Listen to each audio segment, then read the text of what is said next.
Le texte porté par Victorin Lurel devrait être définitivement adopté par le Parlement, mais alors qu'il vise notamment à organiser la concurrence dans les départements ultramarins et donc à faire baisser les prix, paradoxe, l'article 6 ter prévoit l'alignement des tarifs bancaires sur ceux de l'Hexagone. Or, dans certains cas, ces tarifs sont moins élevés dans les DOM. Explication de Gladys Sey. Jusqu'à ce jour, les tarifs des services bancaires les plus courants sont moins chers dans les DOM qu'en métropole. C'est vrai, à quelques exceptions près, selon les services et les banques. D'après le rapport de l'Observatoire des tarifs bancaires, en Guadeloupe et en Martinique, les tarifs d'un package sont moins élevés au Crédit Agricole, à la BRED et à la Banque Postale, plus chers à la Caisse d'Épargne et à la BNP Paribas. À La Réunion, les services bancaires coûtent plus cher en général, sauf à la Banque Postale et à la BRED.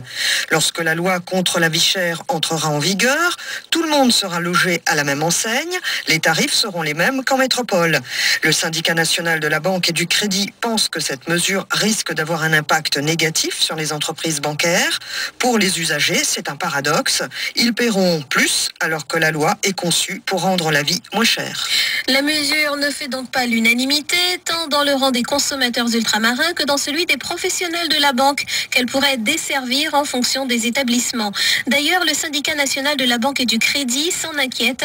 Régis De Santos, président de ce SNB-CFE-CGC, explique la démarche de son organisme et les actions d'entreprise.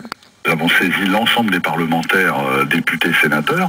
Nous nous sommes adressés au ministre de l'Outre-mer, Victorin Lurel, en leur demandant à toutes et à tous de bien vouloir procéder à une étude d'impact préalable, de suspendre cette mesure et de remettre le projet de loi, de l'actualiser si nécessaire, une fois que l'étude d'impact préalable aura été réalisée. Nous attendons les réponses aux questions précises que nous avons posées. Nous verrons dans une deuxième étape s'il est nécessaire d'engager des actions plus fortes, parce qu'il est important qu'il y ait un service bancaire développé dans les départements d'outre-mer et qu'il y ait des personnels, des salariés formés et compétents. Si nous n'étions pas entendus, nous nous réservons bien évidemment la possibilité de mener des actions plus énergiques que cette première étape.